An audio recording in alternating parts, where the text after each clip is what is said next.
and welcome to this year's 2022 annual benefit. My name's Talitha Marsland and I'm president of Partners in Development. This year we've gone once again a non-traditional route and we have done a virtual benefit.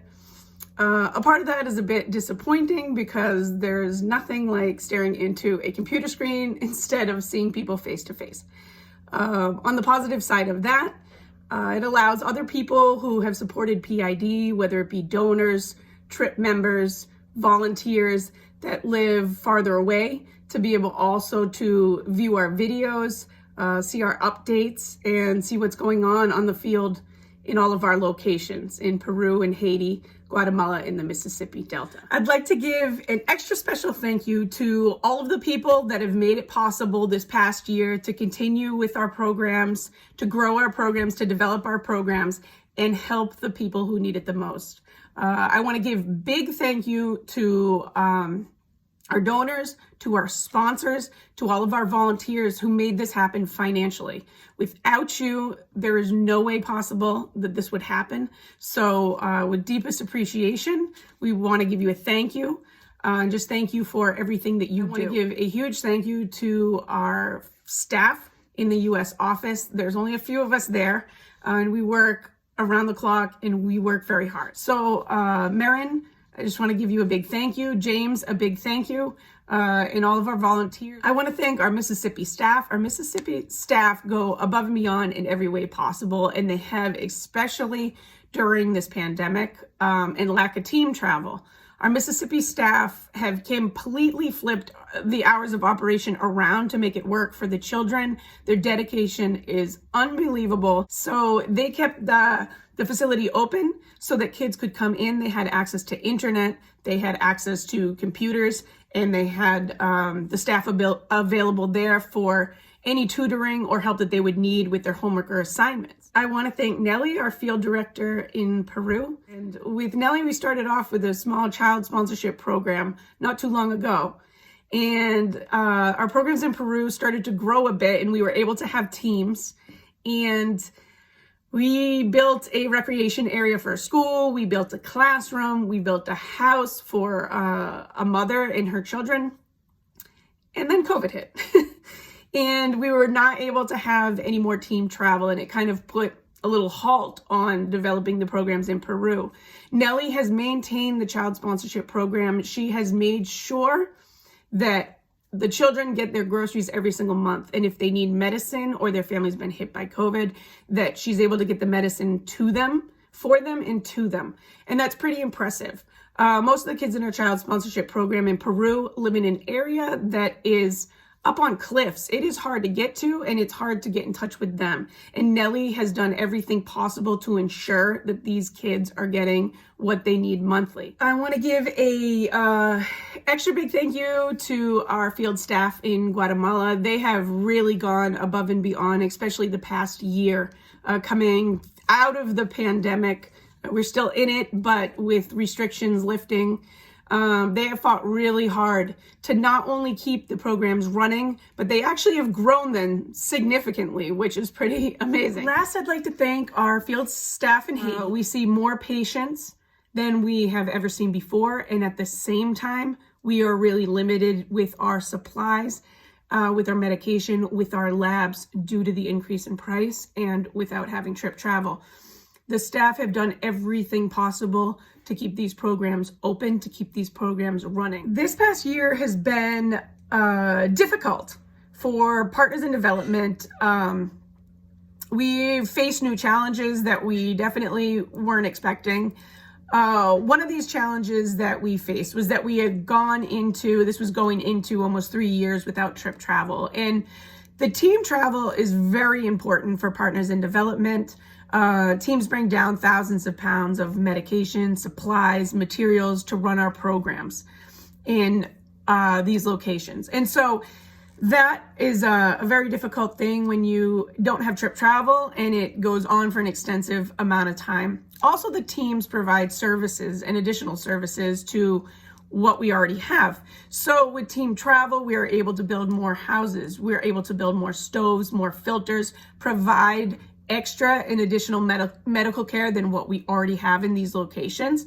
Also specialized care, so counseling, physical therapy, dental teams.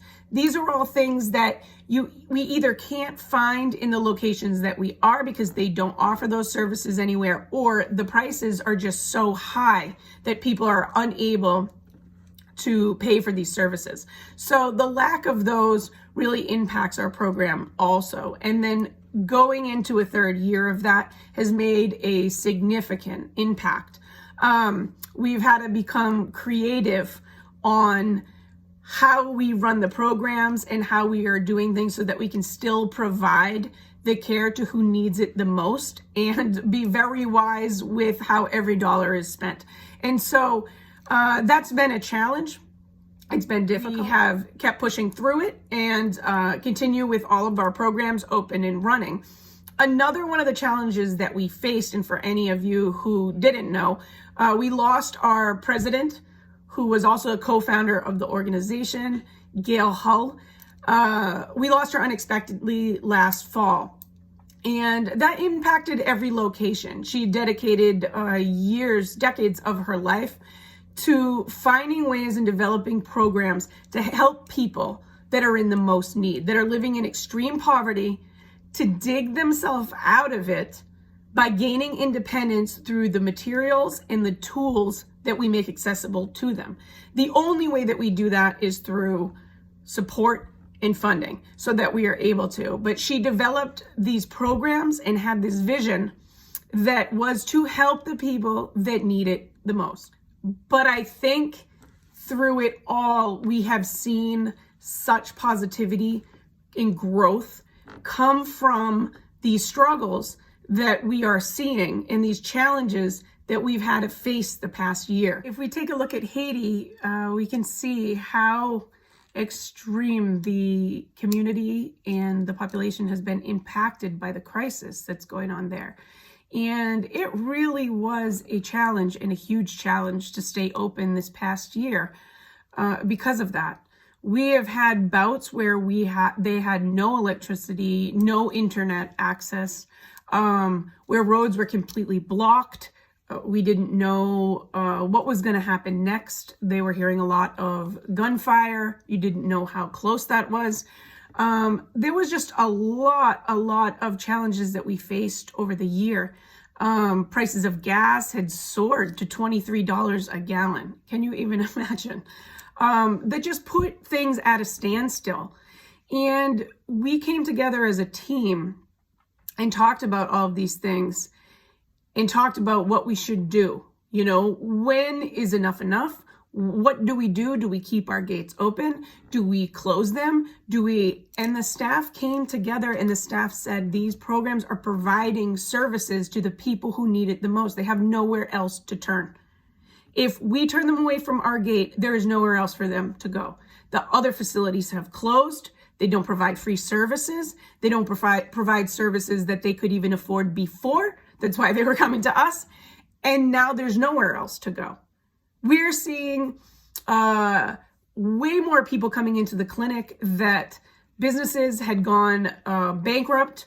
They had lost work during the lockdown, and they went from being people who could pay for healthcare and pay for a different level of care to all of a sudden coming to our clinic because they were living in extreme poverty. They were even hungry. They were not able to pay for any additional care anywhere else, and you really couldn't find it, and you can't.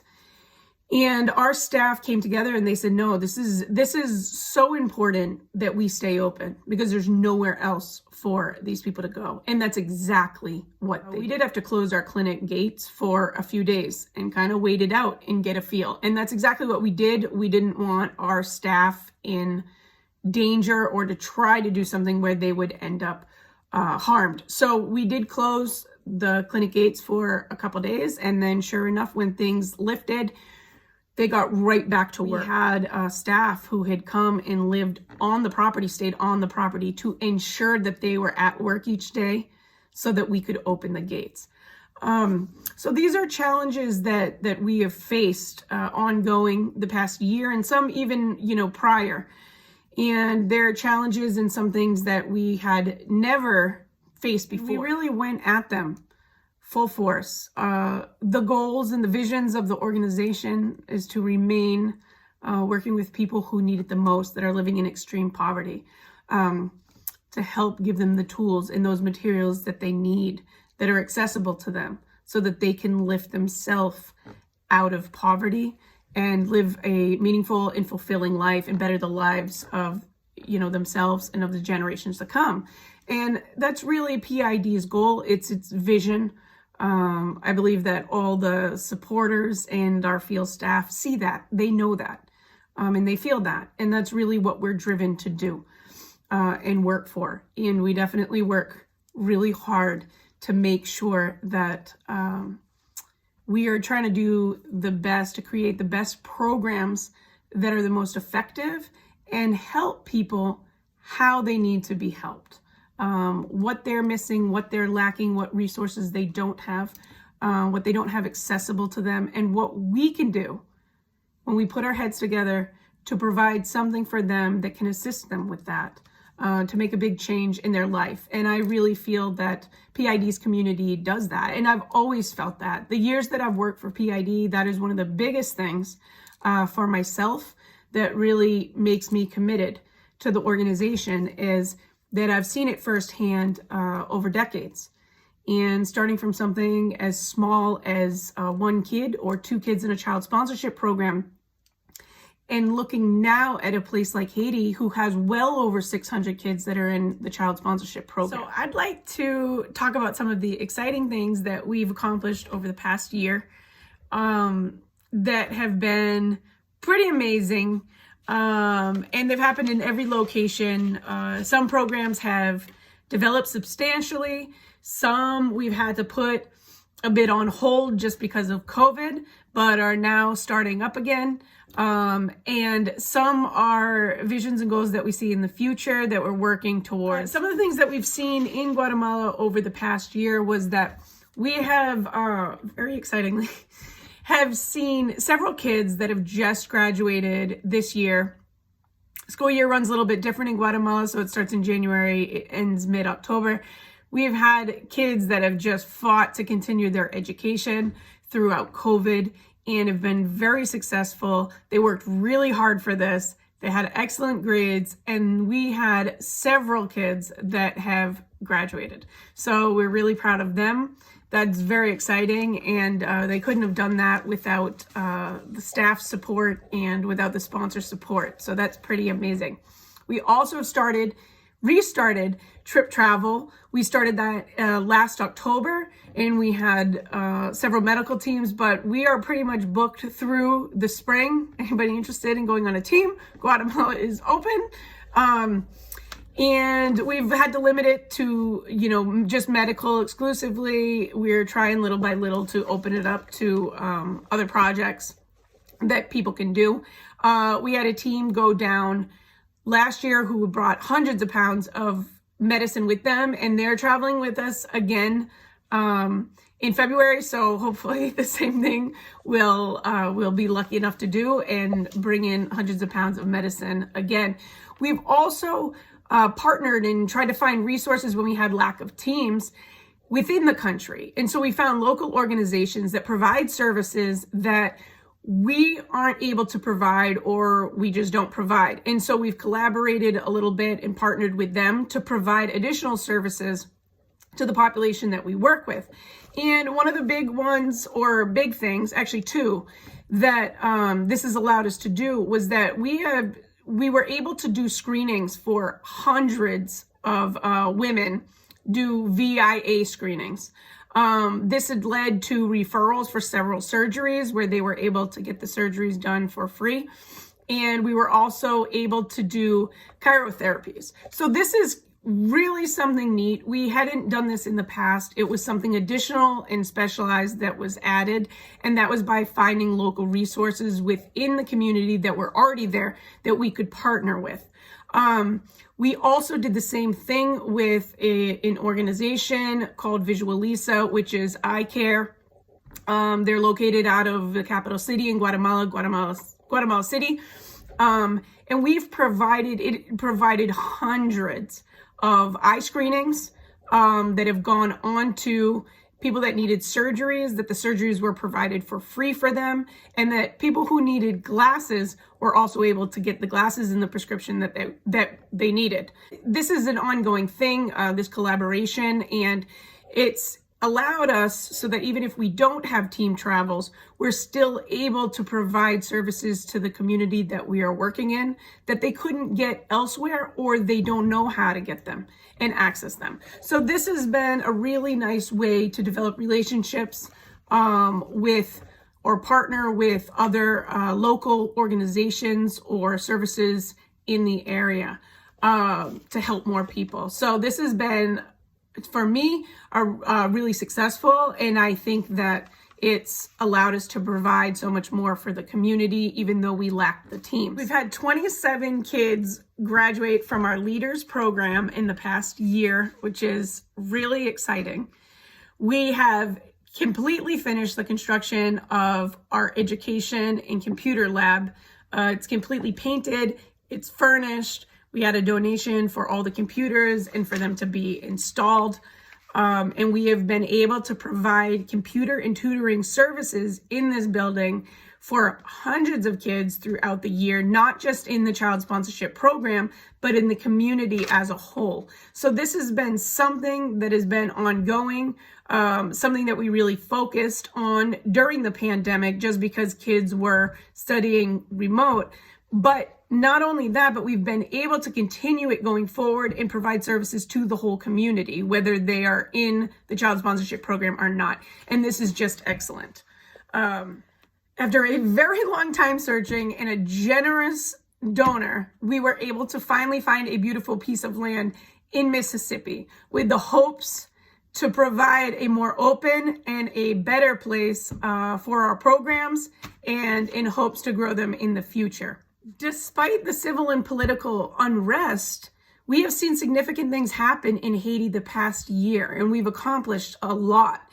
Our staff, both there and here, have really had to put our heads together in this time and come together as a family to really lean into one another and decide what we need to do and what should we do going forward. We needed to be creative with ideas and come up with new ideas on how we could keep the programs running in this time of uncertainty, especially since there's a lot more violence. There's a lot more going on in the streets of Haiti that have made it more difficult to survive.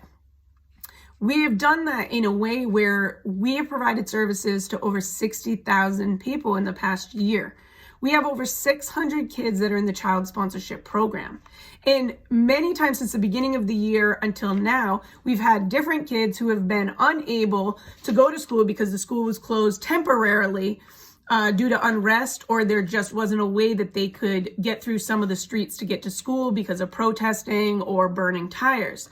Because of that, they wait until the school reopens. And sure enough, when that school reopens, they have their tuition money and they are ready to go. And that could never happen without the support of the staff really pushing the importance of education, making sure the child receives their tuition money every month. And that could never happen without sponsors.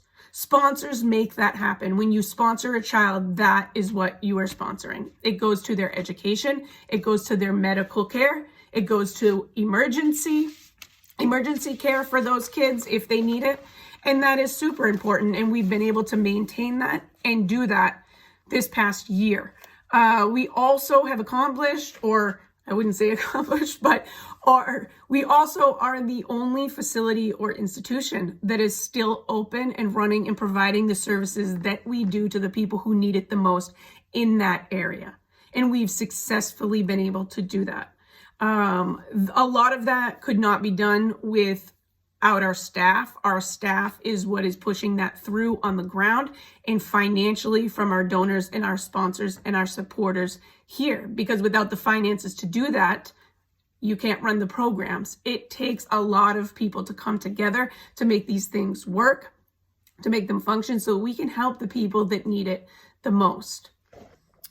In Peru, we continue to maintain our programs, grow our programs, look for sponsors for children who need a sponsor, but we are able to continue providing food monthly for them, medical care if needed. And we also are looking to open up trip travel once again to Peru, and we are working on different projects that we will be able to do and are really excited to be keeping people informed and updated on what our next steps are. No one in the world should be living without adequate housing, without adequate medical care, without an education, and without access to clean water or food. These are things that everyone should have equal opportunity to. And unfortunately, by the chance of where we were born, that has made a huge difference in how people's lives are across the world. We have the ability to be the difference. We have the ability to make the change. And I know there are a lot of people out there that would like to and don't know how to get involved. I really encourage you to check out our programs, take a closer look, to donate to these programs that are life-changing to the people that are living in these locations. They are giving them a sense of hope. They are giving them the ability to make changes in their own lives, take control of their own lives, take pride in that, and to be able to provide for their children, for their grandchildren, and for generations to come. I just really want to take the time to thank everybody who supported us in the past, in the present, and that will support us in the future. Thank you for joining us today. We've hoped you've enjoyed the videos throughout the week. If you haven't had a chance to look at them, you can go onto our website, www.pidonline.org, and you can find annual benefit. There's a drop down with our program that we've had for the week and all the videos posted there. So you can watch them at later dates. Feel free to donate even after the benefit has ended.